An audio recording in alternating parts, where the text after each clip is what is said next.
really feel like it's my mind always thinks I could do something to change something or not. Are things just going to unfold the way they're going to unfold? I don't know. I don't know how it's going to be for you. But if you feel like you have free will, exert it. Mm-hmm. Yeah? If you feel like you can do something, and do it. And if you feel like you really need to do something, you better do it. Seriously, until you don't need to do it. Right. If you try to act like you don't need to do something you really need to do, it doesn't work. Right. That's what happens with non-duality a lot. People hear this stuff, and they think like, oh, there's nothing really I can do. But they really, that's not how it is right now. They really need to do something. So it's nice to be able to see the difference. Like in the Course, it would say level confusions, yeah? Right. So let's say you hear, and so first of all, once again, non-duality isn't a thing, it's a negation. Right. Yeah? So if you say, I'm going to a non-duality meeting, where? There's no non-duality meeting. It's a negation of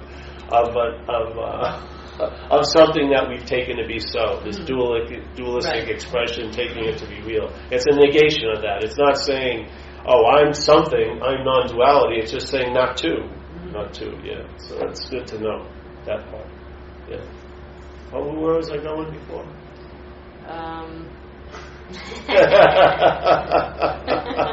Oh, the level confusion. Yeah. So let's say you hear, quote-unquote, non-duality. Yes? Mm-hmm. And let's say your attention and interest and your mental state is here on the houses and the chance for them to be on fire. Yeah? So let's say your house is on fire here, yet you keep trying to apply this empty pail of water that there's no house, there's no me, and there's no fire. You're going to have a really deep experience of getting burnt. It's much better if you would just see red as red and then get a pail of water. You know what I mean? That's called a flexible mind. Right. Non-duality, if your mind uses it to form a rigidity, it's going to break. It's not going to serve. It's flexible. You recognize what's happening. What state is the apparatus in? It's not you. You recognize the state it's in. Hey, I need some nourishment. I can't keep doing talks 8 hours a day. I'm going to go to the beach or something. You start knowing things. Yes? Yeah. And there's no rigid. There's like no the way. Yeah. So the whole idea is not to have these levels become confused. So a lot of people, like, they call me up and they just can't get down to the rub of things because they don't think they should be there, because they should be not a person or something. So it takes like 20 minutes of listening to them, and finally they break down and start crying, and my girlfriend left. I said, well, fucking, why didn't you say that in the first place? It's a lot easier. Yeah? There is an appearance. Selfing is engaged. Yes? It's an activity here, just like everything else is an activity. Are you denying the water's running in the stream? Are you denying this and that? Why are you denying selfing? There's no denial of it. There is just changing one idea about it. It's not you. Yeah? It doesn't mean it's totally devalued. It means it's not you. So your attention can be freed and go some other places. Yes? Which will enrich your experience of the selfing, and you'll travel lighter. Yeah? What is traveling lighter? Light doesn't need to travel lighter. Yeah? It's a mind that can be engaged in a lot of levels. That it would be valuable for that mind to travel lighter through the levels. Yeah? Yes? So let's say when you're really sick, your mental state's much different. Usually it's more morose, or it gets depressive. Yes? Things get black, your perceptions change. Oh, what the fuck? Nothing matters. Yes? You're in a certain mental level then. Yeah? It's nice to be able to travel lighter there. Then there's some times where everything is really bright and That's easy as hell, travel lighter. But the mental states are going to change and fluctuate. That's what they're doing. So it's nice to be able to be flexible, like a sort of gymnastic. You can move and stuff. Once you think something's the way or right about it, you become rigid. There's an arthritic thing happens, and then there's a defense not to be broken. Pride arises. Yeah, you think you have something, and all of that calcification starts occurring. Then the message, the bone marrow's gone. All you got is the fucking skeleton there. Yeah, there's nothing there. That's when it's like it gets to non-dual dueling. You know, there's the non-dual Pharisees. They live by the word, but they've lost the fucking spirit of the word. You know, if you say I, you're not clear. Or me, Jesus, you're definitely, give me a fucking break. You want to change a whole language to be right? Just wear the language loosely. Give me a break. You know? That's what I flipped out when I first got into... you have a question? No. When I got asked to do a thing on this website, Urban Guru Cafe, I don't know if you know, it's set in Australia. It's kind of really nice. They've closed down. I think they had they had resentments towards each other. People had it, but they wanted to do an internet interview with me. So I looked them up and I saw the commentary, and there was incredible non-dual dueling there. They were parsing everything, and they were as clear can be. Yeah. But how are they fucking living during the day? That's where I see the value, is where the rubber hits the road, not when you're typing on a thing and you've got an understanding. There is no I, yeah? There appears to be one. Right. Yeah?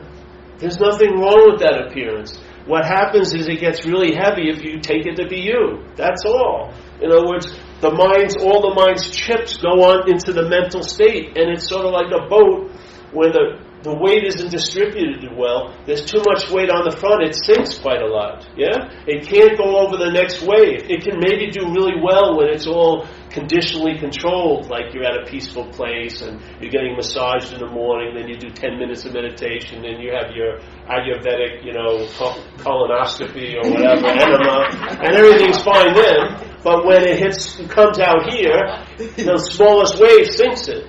Because the weight isn't distributed. There is a you appearing, yes? There is the I, spirit, and there's the me, the mental process, yeah? It's like the emblem on the whole mental process, of the whole car of selfing. There's the emblem of me, yeah? It's like a bastardized version of I and you. It's sort of like your mental process says, well, I got to cover up that fucking I, so I'll claim to be the one who's doing that, and I got to have some point of relevance. I'll say I'm the body, but you damn well know the mind doesn't think it's the body, the me, yeah? Because when I used to do drugs, if I had any sense of self-preservation, I wouldn't have done the amount I did. But my head was totally off on its own. It could give a damn about the fucking body. It uses the body for a reference point, because this way it can think about itself with the body as the fixed object. So it can think about itself in the future, but it needs the body to aim the attention, yeah? The thoughts have to circulate around something, and it's the body idea. But my head had no allegiance to the body whatsoever. Yeah? When it wanted relief, it shot up with spit. It could give a shit of what happened to the body. Yeah? So this I, this me, and this you, let's say the distribution of interest and attention is about 90% into the mental realm, and maybe almost none in the spirit, quote-unquote, spiritual realm, and maybe 9 or 10%. But most of your idea of your body is a mental image. You're not actually experiencing your body. You're still holding your body as a mental image. Yeah. So the mental realm is taking all of our juice. Yeah. And so what happens is, there's not a lack in the spirit, but you're not going to be aware of it. There is a lack in the body. The body doesn't do well sucked up the ass of self. It really doesn't. Because it has no idea what's bothering it. Because it has no idea of what the body's like. It doesn't. It has an image, and it thinks, I should be like this, and when something contrary happens, it can't translate it. So we have to go to pseudo-authorities to have someone who doesn't know what the fuck they're doing usually anyway, to give us, this is what you need to do. Like in the Course it would say they're unhealed healers. Yeah? I just read that today. Yes, unhealed healers. Yeah. So here, this is the simple invitation. If I'm not the center of the whole system of this mental realm called selfing, because time is of that place. Yeah? If I'm not the center of it, find out. See what happens. What happened with me, when that center dropped out, the mental realm started losing the attention and interest. And my interest and attention went to my body and went to that. It found rest here, yes, and it started to learn how to know and read this, how this is going, how to listen to the intuition and the feelings of the body, instead of having this mental construct, yes? So it's now, let's say the eye gets a lot of the percentage of interest and attention, but that interest and attention isn't wedded to that. It's freely ranging. So when it's needed at the body, it goes to the body. If I have a task to do, it goes to the mind. Yeah? And then when the task's over, it gets dismissed. Something is working. It's working better. And when it's working better, I travel lighter. And when I travel lighter, I am content with what I have. Yeah? When I'm traveling lighter, I can recognize something that's not happening as not happening. So it's not wedded. No, of course not. It never was. Right. It's a false bondage. Yeah. That's why in recovery it says, please relieve us of the bondage of self. Yeah. What's the bondage of self? There's got to be a bonding agent that's allowing the mind to take itself to be this idea of being a long-lasting, independent, separate entity. Yeah. So there's got to be a bonding agent for that to stick, because it's like water and oil. If you attempt to stick no thing with thingness, it's like water and oil. Yeah. So here, what's the glue? The daily narrative, K-Paul. Mm-hmm. Mm-hmm. Yeah. The way the mind thinks is it is the problem. So that narrative is the glue. That's the only thing that's keeping it. That's the glue, of course. You do something you really love, it overrides it, doesn't it? Mm-hmm. If you're doing something like sex or surfing or whatever, or being available to others, it's overridden quite easily. But the problem is, it readheres. Yeah. As soon as that event occurs, it claims the event as you're the one who did it. Look at it.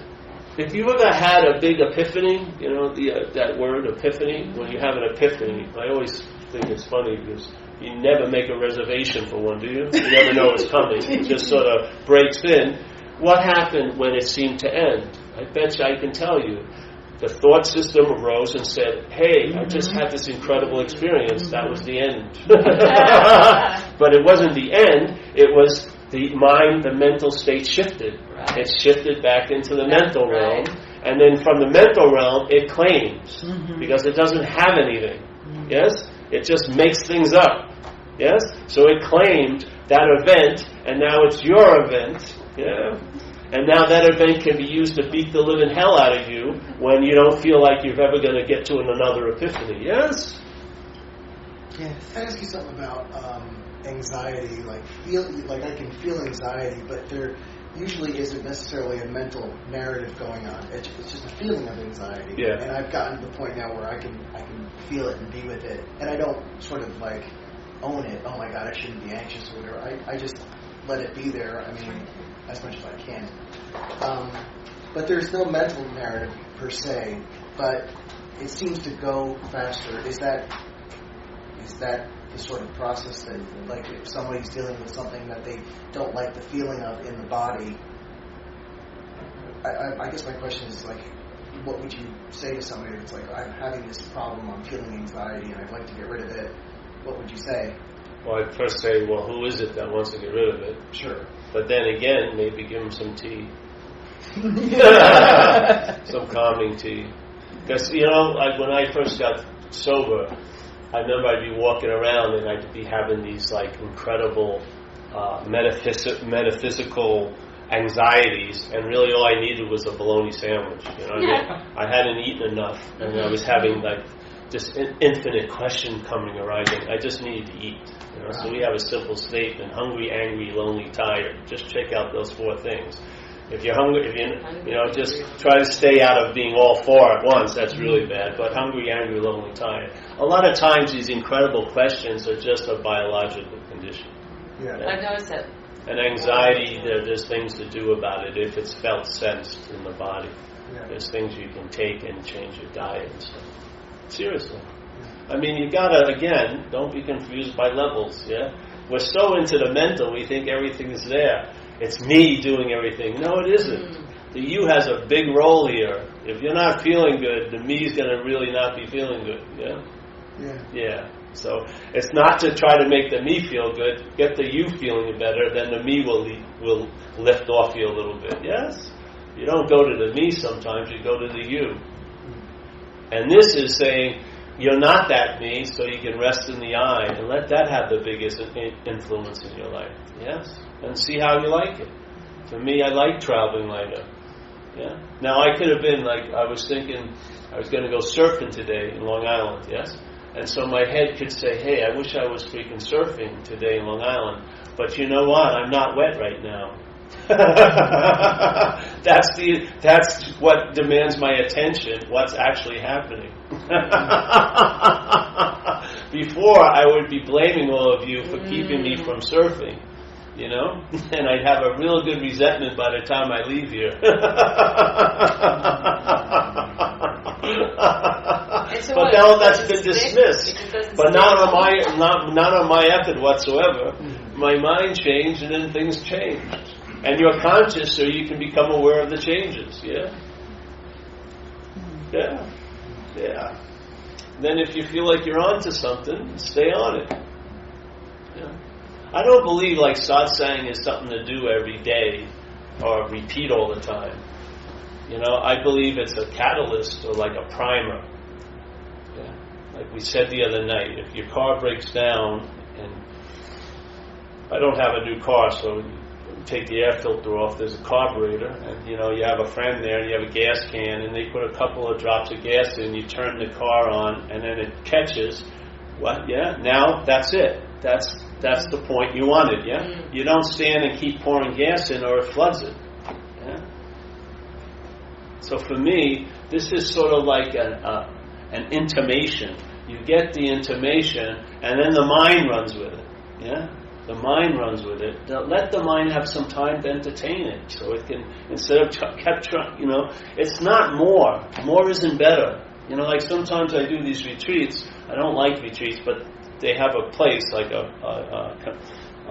business center where I do them, so they have to make money. So in Toronto, so I have to speak like 4 hours in one day, and it's like beating a dead horse. This is just like a message. I don't want to keep going over it, and I have to bring out the scriptures and start riffing on them because I'm not going to fill the time with meditation. I don't want to do that. You can do that on your own. You know what I mean? And you don't know who the hell you're sitting with when you're meditating. Yeah. When there's like 30 people in a room meditating, you don't know if there's eight insane people in there. And when your mind gets open, stuff comes in. You know? So I don't like to have any filler, but they have to make money, so okay. You know, we do these 4 hours of talks, yeah. But I'd much rather just invite somebody and I have faith in mind, you know? Yeah. The only thing mind needs is the possibility, because it is severely constrained when it's in self-centeredness.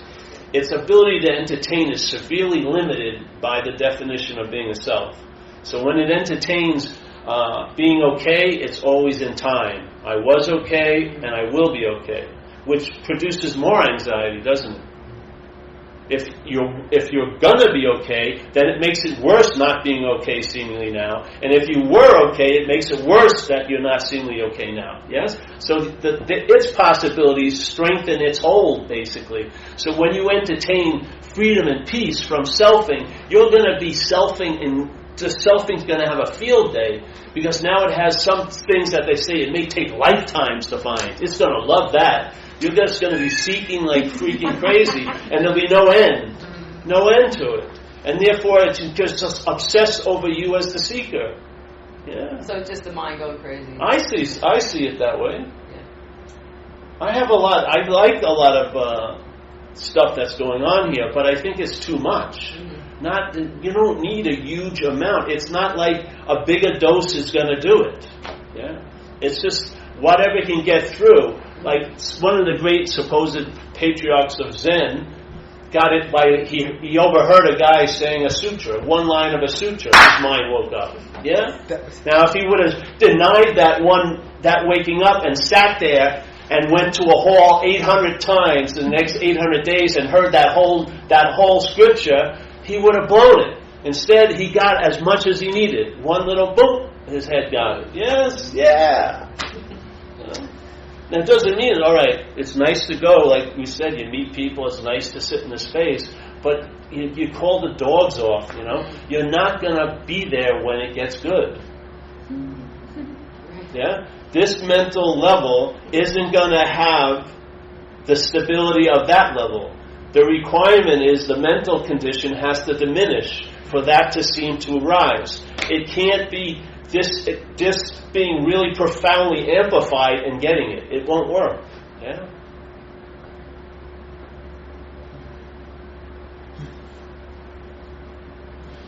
So there's nothing to get? Well, there is, like food tonight. Okay, good. There's tons of things to get. The whole point is there's no getter. That's the beauty. Because then when you get, let's say if you went and got ice cream tonight, maybe you can be able to enjoy it. But if you're the getter, it may have thousands of reasons why you shouldn't be having ice cream. So you can't even enjoy the damn Haagen-Dazs when you buy it.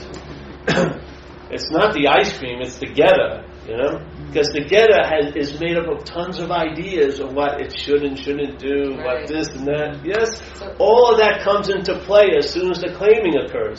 As soon as the claiming of an event occurs, and then you're the one that's in the event, the you becomes the biggest influence of the event. Like it says in physics, the biggest influence of any experiment is the observer of the experiment. As soon as the mental process claims the experiment, it becomes the biggest influence in it. It gives meaning to it. So, and I'm telling you, I saw it. I see it with people. They can't even enjoy a pint of Haagen-Dazs, like $1 worth of it, because their mind just runs wild. What are you doing? Give me a freaking break. So how do you is there a practice to diminish? Is there a practice to diminish the mind constantly? Well, there's a lot of ways you can get a free sample of it. You can do some service, get out of yourself. Right. Yes. Right. I bet you when you're out of yourself in that experience of serving someone else, you'll feel available. Right. You'll feel spacious. That's a pretty nice free sample, yes? And if you want to meditate, far out. But question, who's the meditator? I didn't do well with meditation, I meditated a lot for years, went to a lot of retreats, but I couldn't get out from underneath the template that I was the one who was doing it. So, and the weird thing with me is, my mind gives much more meaning to spiritual stuff than other stuff. I didn't know that, but when I met a guru when I was really young. I came from a Catholic upbringing. I had never been with a guru, had no idea about a spiritual path, but I had thousands of ideas about a spiritual path. As soon as I got engaged in that situation, tons of ideas flooded. He should be like this, I should be like that, they should be... It was just unbelievable. Like a giant mental jungle just appeared. So my head likes to give a lot of meaning to the nobleness of spiritual pursuits. It's very dangerous. It's like super glue. I bond to the idea of being the one. I'm very easy. It's much better for me to stay like on a dog shit level. Yeah. Really, it does. It works. Because it's sort of like the Eye of Sauron. You ever see that movie, the Lord of the Rings? Yeah. Oh, it was a great movie. The books are great. Well, the Eye of Sauron is this. It's the epitome of like darkness. Yeah, it's sort of like the same thing like Star Wars, the light and the darkness. Well, Sauron's like the epitome of it, and now he's not in a body, so he's pictured as this big eye, like a burning eye that's looking everywhere for this one thing that he values, which is this ring. Yeah. So when he's looking constantly looking all around all the other realms. Yeah. But the fact is, like, this message is beautiful because the mind, the conditional mind, doesn't really see any value in it. You may see it for the first few years, but it'll be bored of it. Like, you may use it, like, in relationships when the person says, Paul, why don't you do the dishes? And you say, well, there is no Paul, And then she says, fuck you, And then, you know what I mean? It can't take advantage of it that much, so it doesn't see any value in it. That's why it's so fucking valuable. The mental process, it'll try to make it something, and after a while it will fail, and then it will leave it alone. That's when it becomes the gift that keeps on giving, when it's not being made into something. Yes? That's it. That's the beauty of it. And so for me, it was like a maturing process. I heard the message, my mind rushed in and tried to make it like to its own advantage. I went through that little period, and then it broke into another level that was much more peaceful, yes, and much more, let's say, flesh and bloody. It got really good. So, is that related to the idea of acceptance? Like once something is accepted, it loses its sort of value as being very important or very. You're not as connected to it, so then behavior change starts to sort of naturally take place. Yeah, but my experience of acceptance is it's a byproduct. It's not something you can do. But if the mental state diminishes and the other state becomes stronger, in a sense, not stronger, but more obvious, then acceptance is one of its ways of expressing. Right. Yeah. Because really, blue becomes blue and red becomes red. You see the obvious and stuff. So you really see there's nothing to do, really. And the mind can respond to that. It's just, all right. That happens with me. When even an event out here, let's say I leave my keys in the car, and my head realizes it, and there's one part wants to get really contracted and rushed out, but then a very practical thing comes out. Okay, what can I do?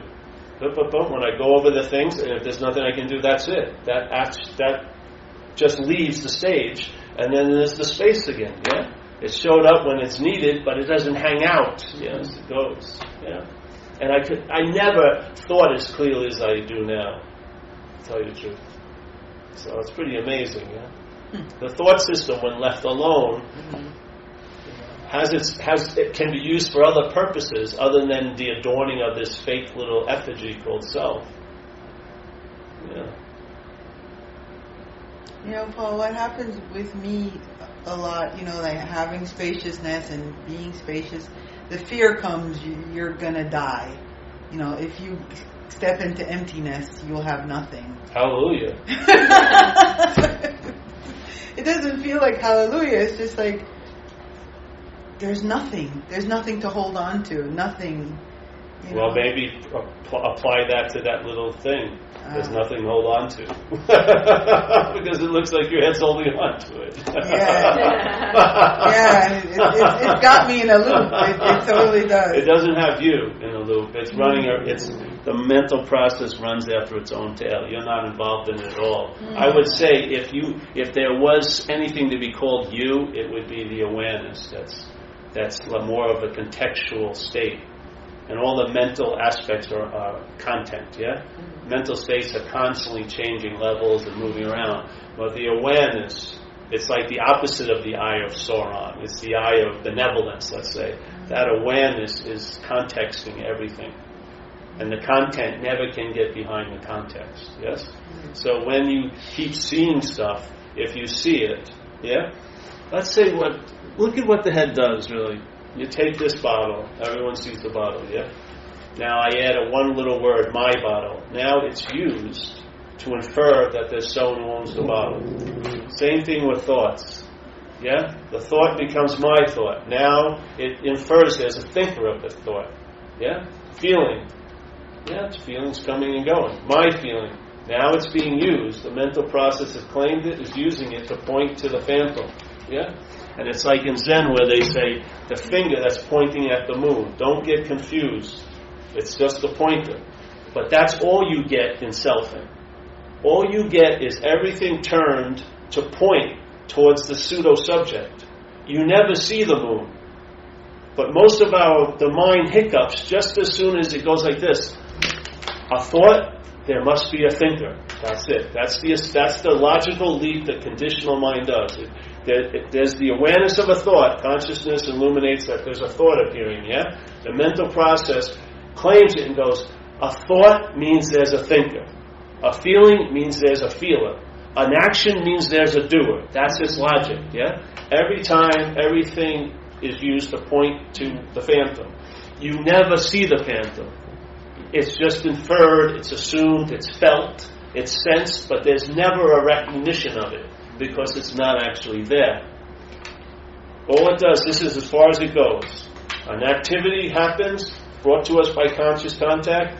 The mental process claims it, uses the word mind in a sense. The mind signifies the movement. And now that thing, whatever it is, a feeling, a thought, a jacket, a car, is used to point to the one who has the jacket, the one who owns the car, yes? The one who owns the dog, yes? Always, like that. That's it. That's the daily activity of the bondage of self. That's what the mind's doing, yeah? So, in a weird way, we're at this point, we're just seeing the finger, and then the moon's assumed, yeah? And even if and the light that we believe is coming from the moon, I'm the one who's aware, I'm the one who's seeing these thoughts, right? Is a reflection of the sun.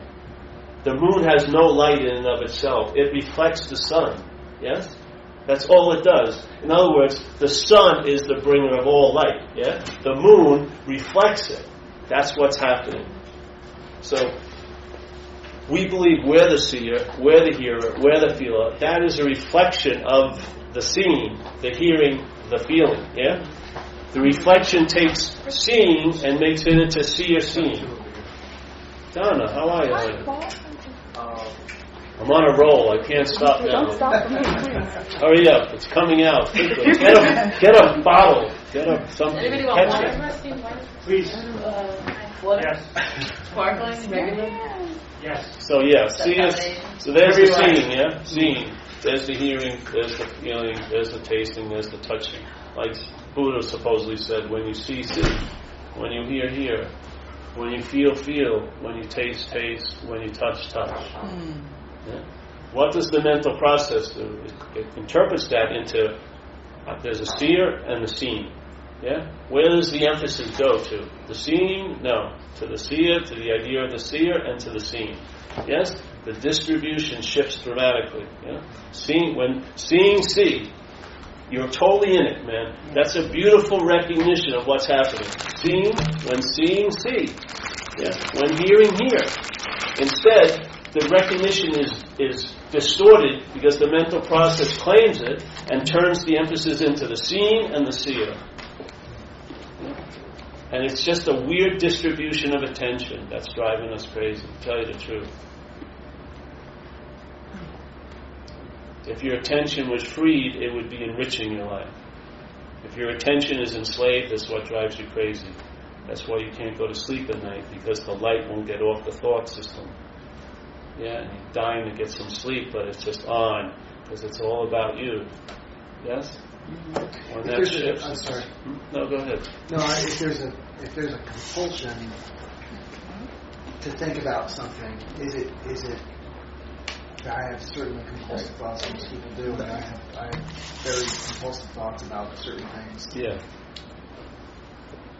I don't try to fight them anymore because it's like, well, that's totally pointless. I mean, they just keep coming anyway, you know. But it seems to weaken them. I mean, if they just go. I mean, if they just go. Yeah, for sure. That's traveling lighter. Yeah. You know. Let's say they say there's deep mental grooves, samskaras in Hindu tradition. So all of us, the mental states some of them have deep mental grooves, yeah? So some of them they're more entrenched in one kind of compulsion than they are in others. And there may be different lengths. Like sometimes there'll be a thing that seems to be driving you crazy, but all you can do is let it burn down to the nub. It's not going to change. Other things will change, yes? Mm-hmm. So there's like these deep mental grooves. For me, it's like mental winds. Mental winds play. I was talking to my friend driving here. I remember I saw an accident in San Francisco, and I was watching it. We were walking to this intersection, and a guy was sitting in this car, and there was a car in front of him, and he wanted to make a left turn. And I saw, like, as if he got possessed. Yeah, I could see his face change, and then he pulled around and went through the intersection, had this big accident. Then he ran away. He got out of his car and ran away in San Francisco. But I could see, like, the mental wind come over, like a mental state rose, and it just fucking went like bananas. Yes, alcoholism is the same way. It's like a possession. Yes, so a mental state would have like a deep mental groove. So let's say if something keeps appearing and it doesn't seem to react to any of your skillful means or your solutions, then it's probably this deep mental groove of the mental states. That's it. That's what it is. Yeah. But there's always a seeing of it. The seeing of it doesn't have the groove. The seeing of it is like the sky. It's allowing everything to appear in it, but it's not affected by what appears in it. Yes? When the bird shits, it never lands on the sky. When it rains, it's not getting wet. Yes? That's sort of like what mind is like. The mental states are a different ballgame. Yeah? Some are heavier than others, and then when they arise, you feel a lot different than when the other ones are arising. Yes? And they're all vying for expression. And so if you're taken over, like alcoholism, the type I had that was running me, I had a magnetic appeal to people in uniform. As soon as I drank, I was getting arrested. I got run over twice in one night. I had an extreme, deep mental groove that was really dramatic. I mean, shit really hit the fan when it took me over. I mean, it was nasty. Yeah? And there was no seeming hope for it. I mean, I was at the point of I'd already been to institutions 2 years and 3 months. I'd been in jail a lot, and I'd been dead a couple of times. So those are the 3 doors I had to go through, and it looked like that's where I was going to keep going through, because this seemed to have nothing. My mother wanted it to be different, yeah. The state wanted it to be different. I wanted it to be different. My enemies wanted it to be different. My friends wanted it to be different. No human power seemed to be able to turn this force away. And then one day, a regular day at the office, because I had given up hope, literally. I had had many bottoms, and none of them had sufficiently caused me to seek. They did cause me to seek help, but they failed. The help my mind just broke. That's what happened. I was drinking vodka, and then suddenly the selfing got frozen, and a whole new download came in, almost as if a whole new chute, I had been underneath one chute for quite a while. Somehow something moved, or a new chute moved, and some new information came in. And that information set off trains of circumstances that I've been sober for 24 years. That's where it all started. Yes? So I got an intimate experience of mind, when mind shifts out of one thing into another state. And this was an extreme shift, yeah? I wasn't thinking of getting better. I was just trying to see how I could come up with enough money to get a shot of dope. Yet, that thing came to a halt, and suddenly, 2 or 3 minutes, the selfing stopped. What downloaded became a solution that's still on for 24 years. Shit. That was all I needed. That was the biggest demonstration in this life for me. Because nothing, and I mean nothing, could stop the alcoholism. It was just brutally flooding into my life in every aspect since I was 12 years old. So I've experienced these things, and when I experience these things, I've had downloads around them, a lot of downloads around them, yeah? And because I'd be up for 7 or 10 days when I was using. And my idea of transcendence with drugs was I was trying to pull my mind to a certain tautness where it would snap and I'd wake up. Yeah, it didn't work, but that was my endeavor. And yet, so I've seen mind in a lot of its glory. I've seen, I believe, it from head to toe. I've seen the machinations of selfing. Yeah, and the emphasis now is on this from the seeing point, not what's being seen. Yeah? And I don't see now much difference between alcoholism and anyone else. I would say the mind's addiction to the idea of being special and a separate entity is a very strong addiction in most people's heads.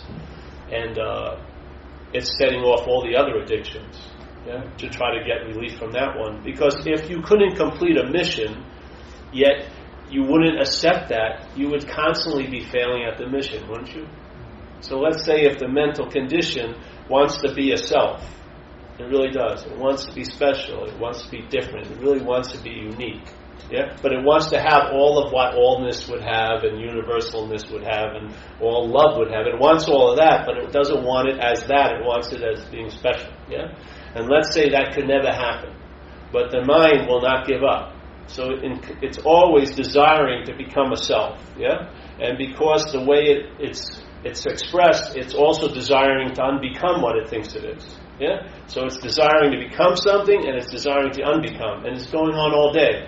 You're desiring to become and unbecome. But it will never have a fruition. It will never have a climax because it can't be what it isn't. Yes? It's not inherently a thing. And it's not inherently a mental thing. It's inherently, I would say, an awareness or a consciousness thing. And now I'm just using those words to infer something different than mental and physical. Yeah, I don't know what the hell it is. But I do know mental and I do know physical. So that desire can never be fulfilled. So what happens? It needs to get relief from that unfulfillment. So for some who have a certain inclination, drugs and alcohol. For others, sex addiction. For others, shopping. For others, misery. For others, being right. For others, time. Being totally consumed in how important time is. Yes? It's going to find an outlet or a form of expression that's always going to be not at rest because of the agitation of the first state. Yeah? If you are not something, and the only way it can appear to be something is constant appearance, then that means a lot of agitation. Yes? A lot of agitation. So that mind, if it has the quality to reflect, it can't reflect consciousness. It can't mirror emptiness. It can only mirror things that are moving, things that are active. Yes? It misses the stillness. It misses what's always here. It will totally obsess over that something that shows up and leaves, but it misses what never shows up and never leaves. It doesn't have the eyes to see that. Yeah? It's constrained by the system, the mental system. That's why the more you look from self-centeredness, the more blind you are to what is. You can't possibly see it through looking. It's not built that way. And I know that because that's what happened. I had enough failure. Finally it snapped and I realized it wasn't me, it was the system. Yeah. You're not going to find what's always here. It can't be seen. Yeah. So I always like to take I always like to see what we're not instead of entertaining what we are, because I found I was busily entertaining what I was, but as what I wasn't. It wasn't serving me much. It was actually driving me more crazy because it didn't seem like I was that, Oh, love and always, the blissful ocean of peace. Fuck, it wasn't equating, but I just went the other way. Hey, I'm not that. And I found that's that. There's no more to do. Everything else is put into finding out. My point of knowledge is to know what I'm not. My sense of what I am is finding out. My point of knowledge is to know what I'm not. My sense of what I am is finding out. I can't know it. Yeah? I can't know it. I know it. I get to find out by its expressing. When it's free from the mental realm, I see it expressing and I get an intimation of its sort of majesty in a way. Yeah. But I can never know it. Never know it. So. But after finding out, I wouldn't want to know it. It would be like looking at a dead body. It would be you do an autopsy, but there would be no more life in it. You'd make it into something. Yeah? But by finding out it's alive. It's alive and you're alert. You're conscious and you're open to find out. And downloads come. Yeah, more is revealed. Like you can sense it in a room now. That's space. You get a sense of that space. Now, do I have to dwell there? No. I could walk right out now and it'd still be the sense of the space. I don't have to sit there and attend to it in a focused way. For me, it's more diffuse. It's more like casually looking instead of focusing on it. It's just walking around. So, you know what I mean? If you focus, you miss it. If you have an open, wide lens, you pick it up. Once you try to focus it, I want to know that, you miss it. When, what the fuck? You're walking around, and then you pick it up. Yeah. You know what I mean? If you turn the aperture down and concentrate and stuff, you miss it in a way. When that's given up, the lens opens up. You get a sense of it by the opening. You get the spaciousness of it. Yeah. I think that's a huge quality of mind, is spaciousness, and the quality of clarity, yeah, and the quality of emptiness, which goes with the spaciousness. Yeah? And then a possibility of all these juicy qualities drop in, like compassion and love and intimacy and stuff like that. Yeah. It's almost like you have to exhaust yourself focusing. Well, you are already, bro. Some people, yeah. Aren't you already exhausted? Oh, yeah. There you go. So you've already fulfilled the requirement. Really, everyone in this room is exhausted. It seems like for a lot of people that sort of end up, in this situation. I mean, it's like they focus on something for so long that it's just, you get so tired of it, you just want to rest, and you just start looking for rest.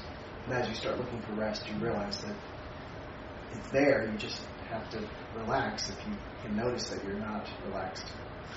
Well, I read this thing once. There was a magazine, Tricycle, I think it's still out, a Buddhist magazine. You ever hear it?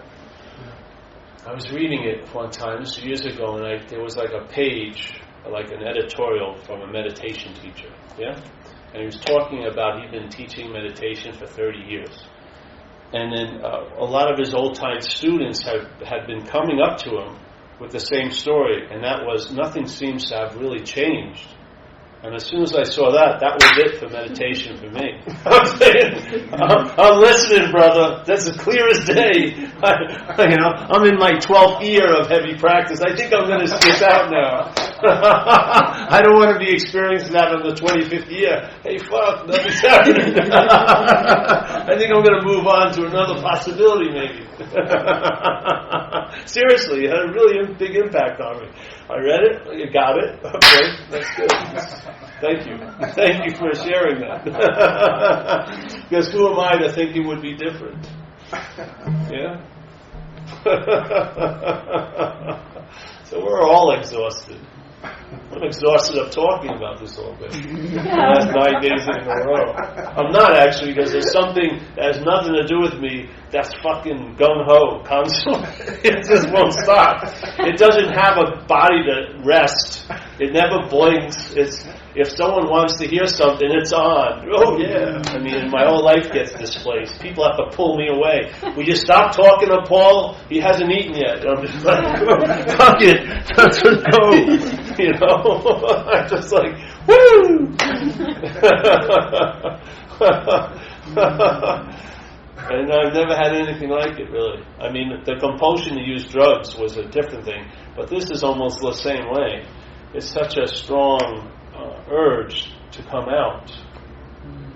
And this is just my seat assignment right now, So I get put in a seat and it's there, boom, to share. Because I find in my own life, when I understood something, it opened me up to the vision behind that, Like in AA, that was a huge deal to me.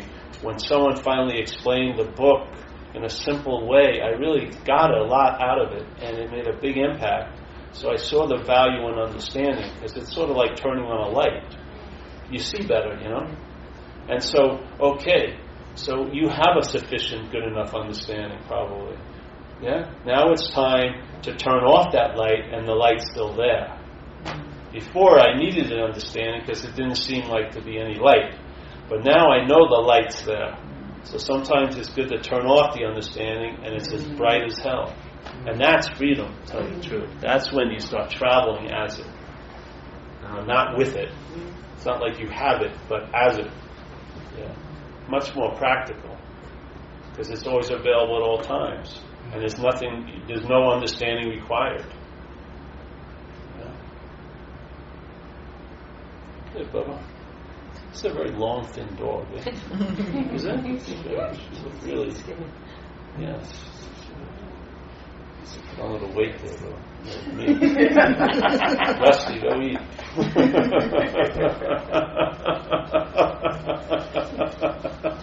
So I don't know. Any questions? More questions?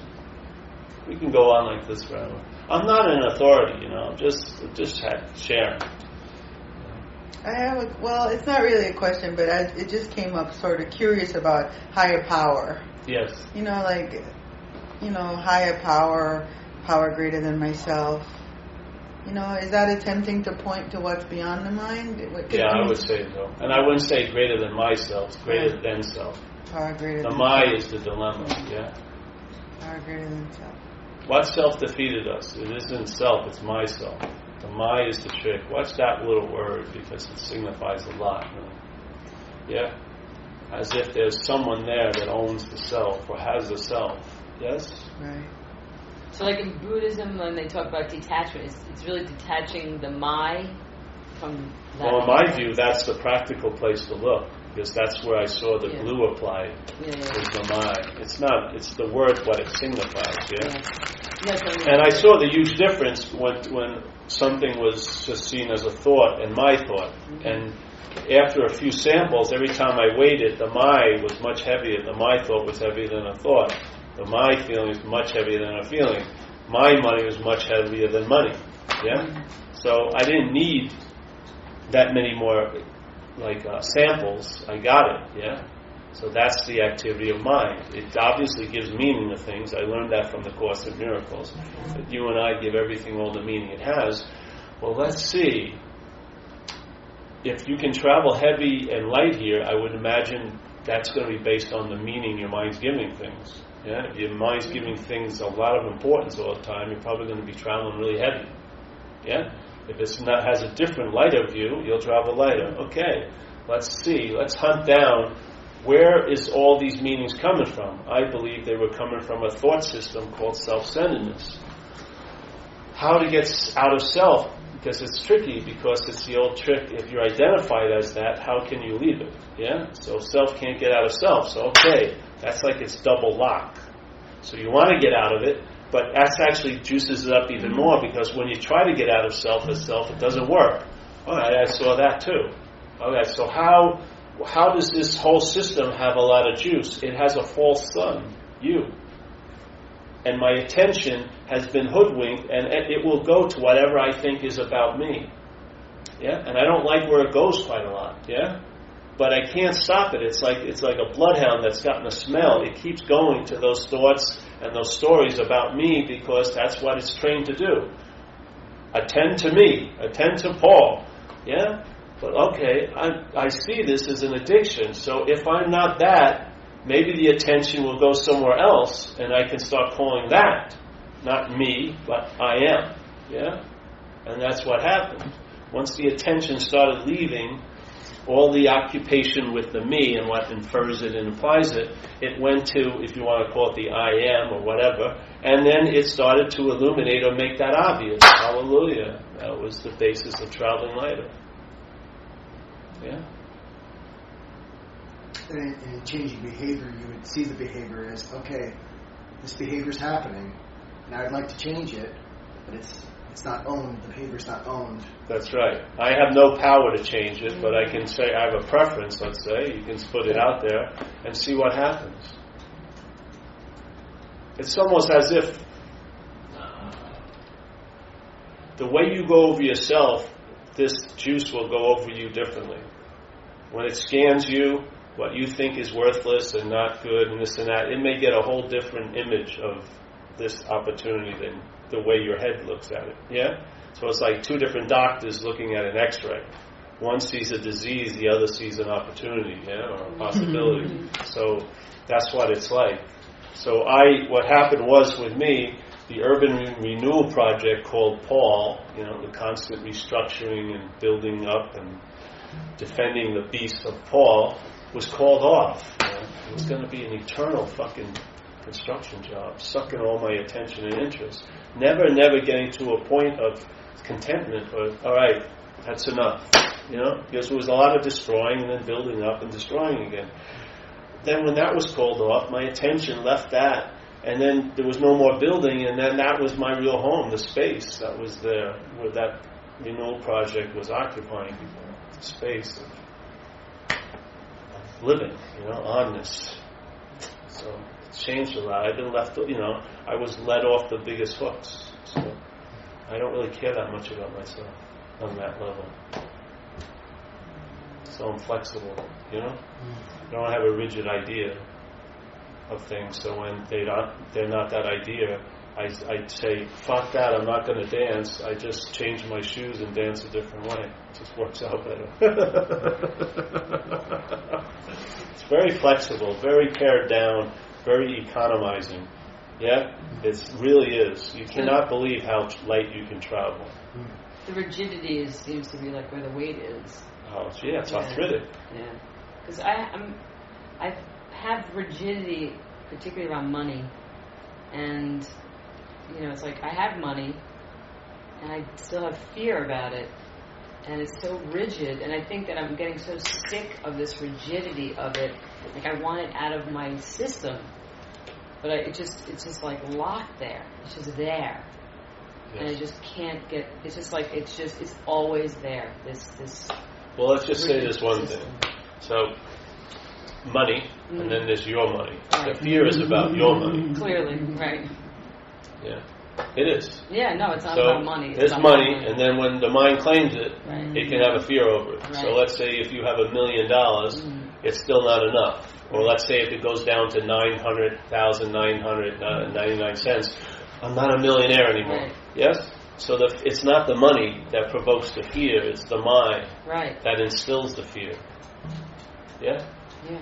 It's good to see, because if we believe things are coming at us and are doing it to us, you got to see your role in it. Not you the mind giving it meaning. So as soon as money becomes my money, it may not be enough for you.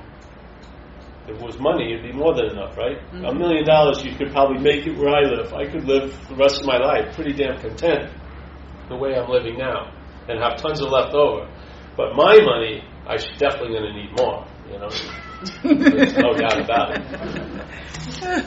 Yeah, just watch it. Just weigh it. See the difference between something and mine. Check it out. You'll have your own verification. It's good to know. Just because you're used to traveling heavy doesn't mean it's the way it is. Yeah? You never look in the knapsack. You got fucking lead weights in there. Yeah? Yeah, that's what it feels like. And the lead weight is brought to you by mind. Yeah. Really. If you took a thought and weighed it, let's just say a thought weighed. Let's say a thought just weighs an ounce, yeah? And you have like 70,000 thoughts a day, supposedly. Let's say you're conscious or aware of 1,000 or 2,000. So basically almost every day you're carrying 2,000 ounces. And you're used to it, So it doesn't really, you can climb up hills, you can do this. It seems, bearable. I can handle this, okay? Now the same situation. Take the thought and add the word my. Now the thoughts are going to weigh 1 pound. So now you have 2,000 pounds. What are you going to be traveling like? Much heavier. That's exactly what it's like. It's the difference between traveling light and traveling heavy. Is the mind. It seems so hard to get out of the my and the money. I know. Well, give it to me. I'll make it my money, and then you won't have the trouble. I had a guy come over. He just got $250,000, and he had the arrogance to start complaining about it at my house. What am I going to do? My friends may not like me anymore now that I'm rich. And I said, give me a fucking break. Give me $70,000 right now. I'll enjoy the hell out of it, I can't believe you just got this money and you're already worrying about, give me a rest. Jesus Christ. You know what I mean? This is called the mind. Yeah. And the mind has a complexion, has a personality. And if you were of my type, it's negative. Mine was to the dark side, the lack. Yeah, the not enough. Yeah, something inherently wrong. It went there. One of my first obsession with self started to arise when I was 5 and 6. I felt like something was really wrong with me. Couldn't put my finger on it, but I really felt everyone could see it. So my whole life was about a song and dance that no one would get that spot, just keep them. Yeah?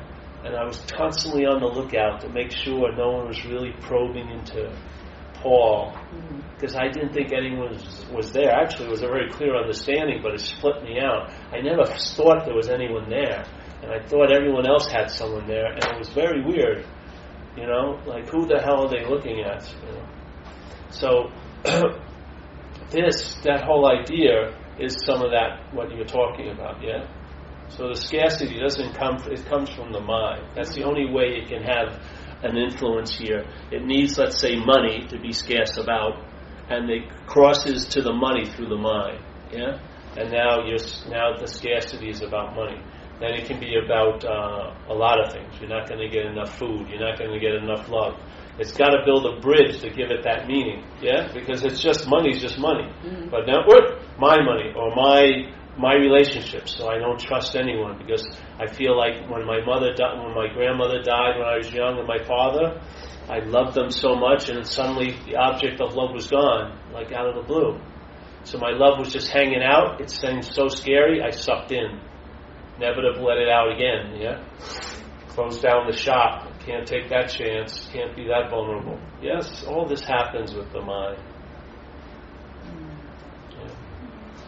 There's nothing to do about it. Just if you have an understanding, if the mind understands it, what will happen is things will arise, and then things that weren't illuminated before will be. You'll see things in situations you didn't see before.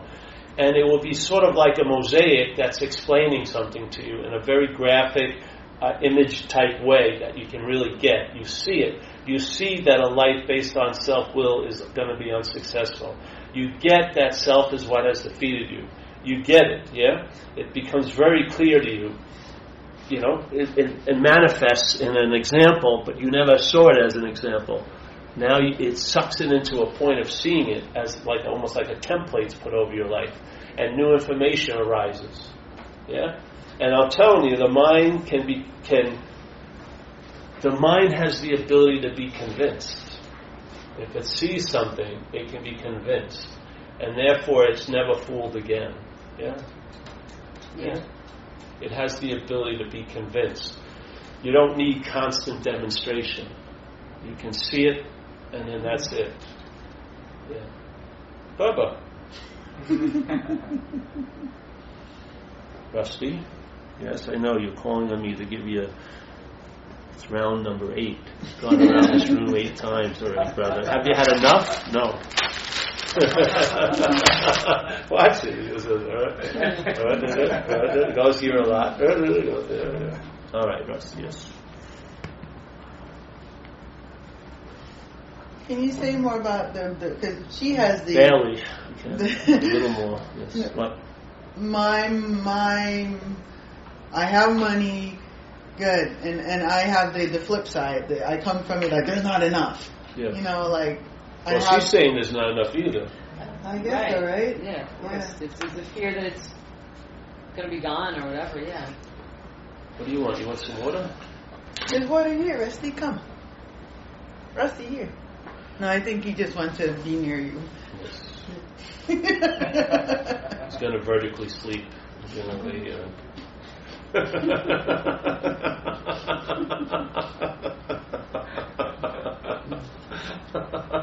Take a picture for Lou. The thing too, be careful when satsangs turn into therapy, you know. It doesn't help you. I don't believe it. Get this is about the first knot. It's going to influence all the other knots. It will. Yeah, have faith in it. Have faith in the solution. Okay.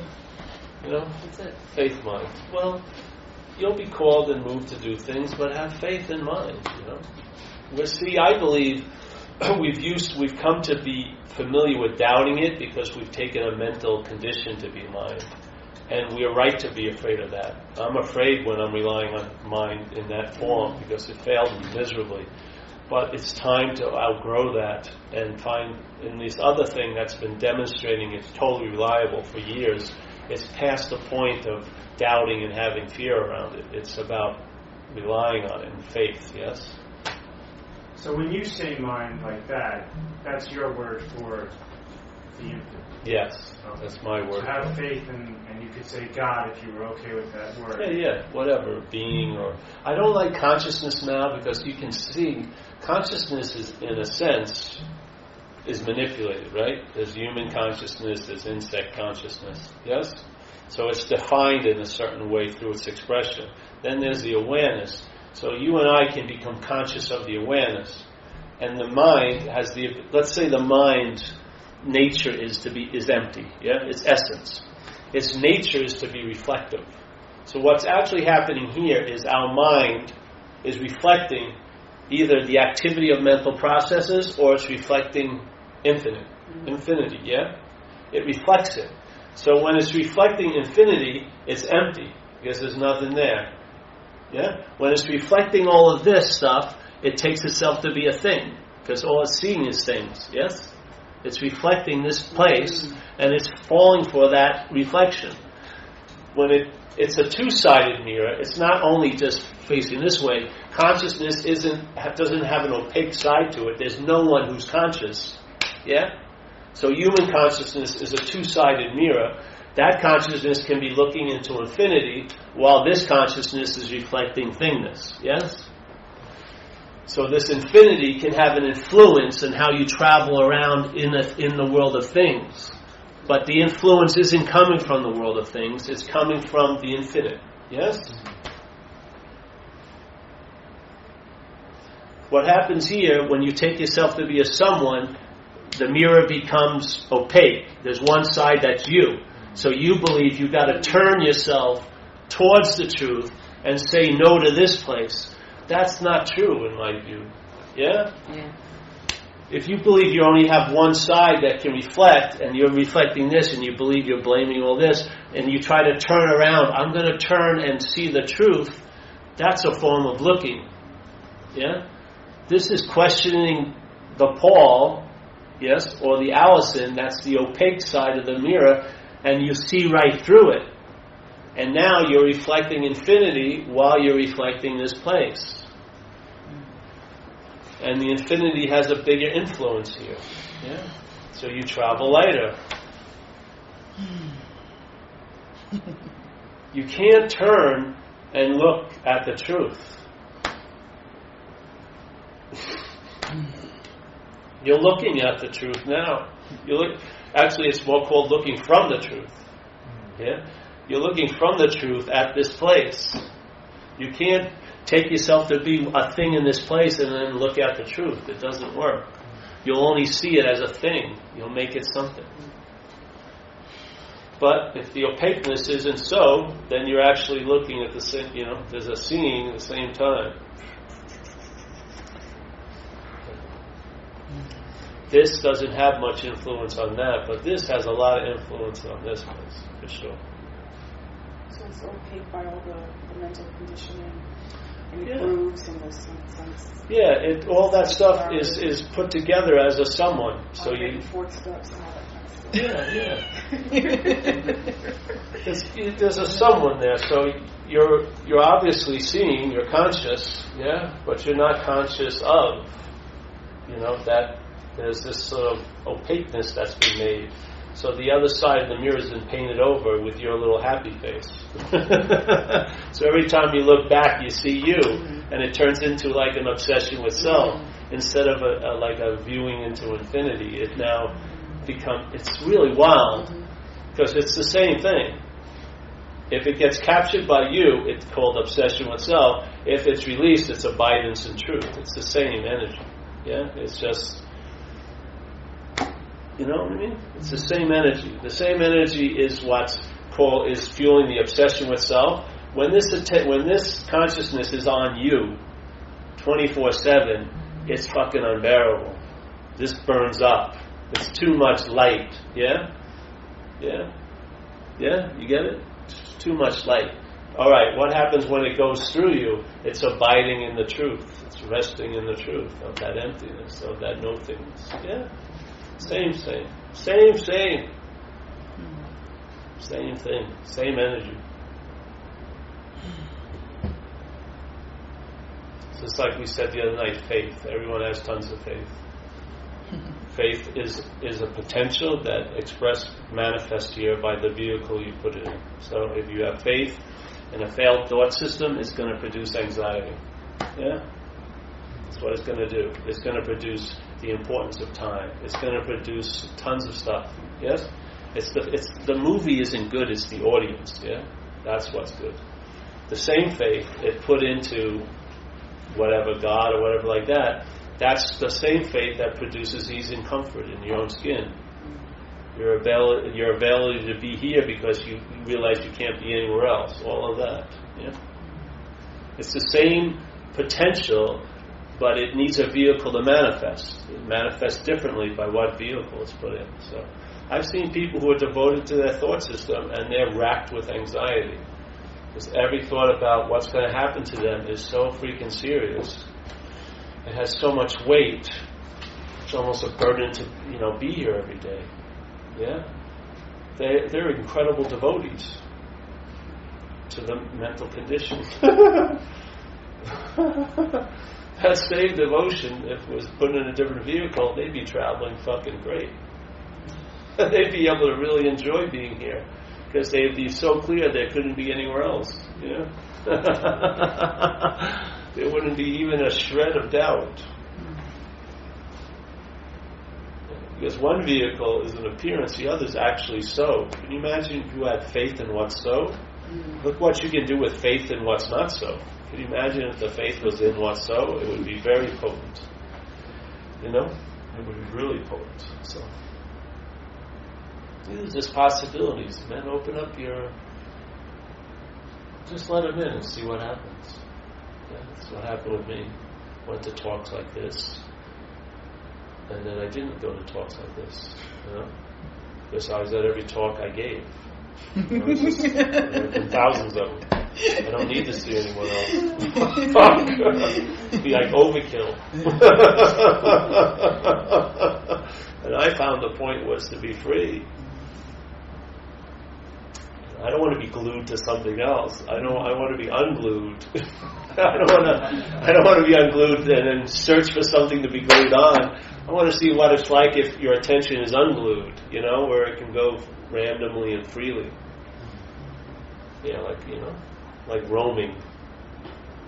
You don't want to take that gluedness and put it on something, a dead master or something. Usually better when they're dead. Live, it's a little, dead is good, and they're all about you. So I think, just be unglued here and let's see what happens. Maybe there's no need to be glued anymore. You can live unglued. Yeah. Doesn't mean you're not the idea that you're separate and detached, I have the exact different experience. I'm more of an individual when I'm not an individual. Right. This is more of an individual expression than it ever was when I was trying all those nights to be individual. Now I'm not trying at all, it's much more individual. Yeah? It's pure. Just the way it goes, man. It's beautiful. All the things you wanted in a distorted way, you actually get in a much different format. Yeah? So you don't get them by having them. You actually have them by giving it away. It changes, the movement changes and direction changes, but it's basically what you were looking for, an ease and comfort in your skin and a contentment with yourself, in a sense, or with whatever is here. Yeah. I don't have a giant desire. I need a certain level of comfort, then that job's over. I don't have a family, and I'm not bringing people up and sending anyone to college, so I don't have to do much. Once that's met, that's forgotten, and then move on and do other things, Now, if you were, I used to see, have you ever Ramesh Balsekar? Mm-hmm. He was a teacher, he died, passed away 2 years ago. I saw him in India, sat with him 13 days in a row, and every time he'd talk, he opened it up, he'd have a new person to ask a question. Before he answers that thought, he said, do you have a place to stay tonight? Have you ate? You're sort of comfortable? Because if you're not, it's pointless to talk about this, yeah? So let's say if we were totally broke, and I was totally broke, and I needed an operation, I'm at that level of hey, my house is on fire, I need a pail of water, yeah? So the more flexible mind would go there than go to here. You know what I mean? Yeah.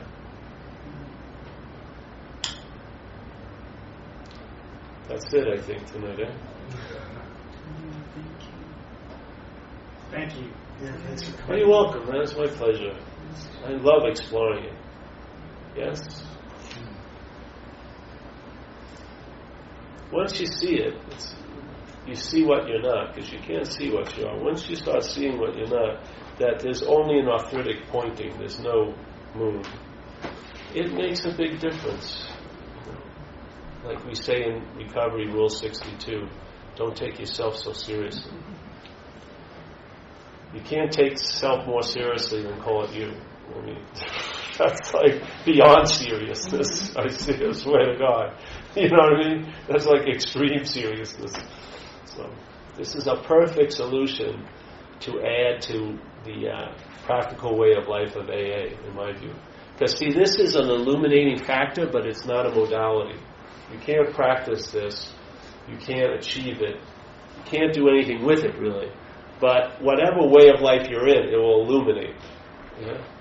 It will illuminate it. It will make things clearer. Things will be obvious. Yeah? But you can't use a modality to get to it. But it will illuminate any modality. Yeah? Any way of life. Now I feel like I'm speaking a foreign language. Now I feel like I'm speaking a foreign language. Yeah? And like off somewhere on my own with this stuff sometimes. It's a oh. lonely thing. Like even speaking to fellow AAs or helping a sponsee who you're speaking some of this stuff to, they're like, then don't do it that way. Just your real. expression of entertaining it will shine through. I very rarely say it to people anymore in AA that I see. It's just pointless. They make it something. But they get it. Yeah? If it's allowed to be framed in another way. Like a lot of people love to hear me when I share an AA. I tell them to go to Zen Bitch Slap. I never hear from them again. I swear to God. I am asked to go speak at meetings, but then when I tell the people that come up, I really like what you had to say, I go to Zen Bitch Slap. I never hear from them or see them again. So they love it when they hear it in that context. They don't love it when the context isn't there. Scares them. Yeah, so I'm not ready to leave AA, so you sort of, you're flexible. You can express something that intimates this, but without blatantly saying it, conception. Yeah. They see something they want. It resisted like hell too. It resisted like hell too. Well, yeah. Yes. The alcoholic mind it's a strange mind, man. It's not really open to be helped much.